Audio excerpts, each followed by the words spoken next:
Could Drew McIntyre be leaving WB? Well, in this video, I'm going to break down where things stand because I think it's a very interesting report, and I think it'll kind of shut down or maybe even spark some speculation as to what he's going to do. Because Drew McIntyre, well, he's slated to have his next big match, and at a time that he's preparing for it, there's also speculation on whether or not he signed a new deal with WB and what his future with the company stands as. Because in early 2023, McIntyre took a hiatus from WWE after WrestleMania 39, which was at a time where he reportedly was frustrated with creative, and the talks for a new WWE contract expires in 2024. He returned that Money in the Bank, and he's feuded with various guys. At one point, he was paired with Matt Riddle before Riddle was released, and now he's back as a top singles guy where, let's be real, he belongs.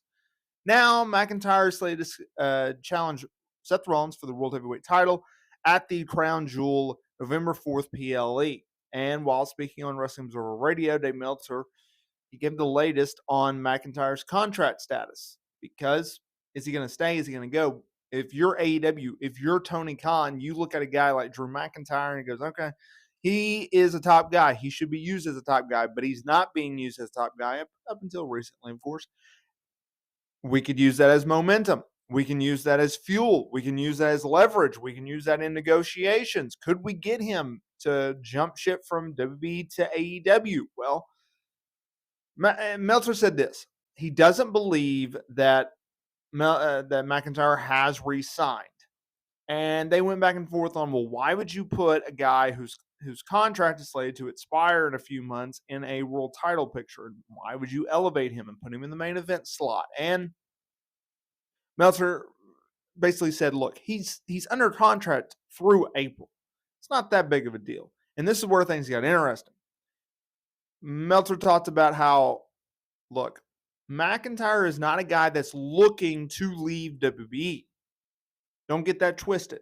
He is, however, a financial guy. He's a numbers guy. And when you're dealing with numbers guys, they want the best possible deal. And I get that that's such a, well, duh kind of statement, but no, you have to look at it in context.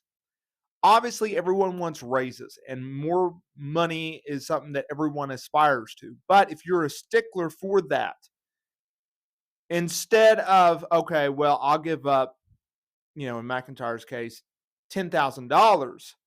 To you and I, $10,000 is a lot of money. Or in our cases, that would be like $10. Would you really not close $1 million contract over $10? Of course you wouldn't. You would take the $1 million. Well, Drew McIntyre's in a position where he can go back and forth on tens of thousands of dollars. And that's what we're dealing with here, because you're dealing with that type of money. And so he doesn't want to go anywhere, and WB doesn't want him to go anywhere. So they're both in a spot where they're going to have to give up big money or earn big money. And McIntyre knows that. And he's got time on his side. And if he does leave, and if he does go to AEW, he's the first, if you think about it, since Cody Rhodes, he's the first WWE guy aside from Edge. So let's say Edge.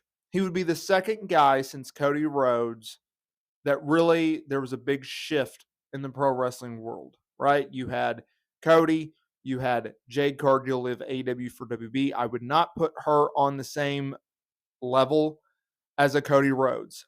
And I also wouldn't put her on the same level as a Adam Copeland leaving WB for AEW. I would put Drew McIntyre on that. So it's interesting in that regard. But yeah, that's where things stand with Drew McIntyre and his contract.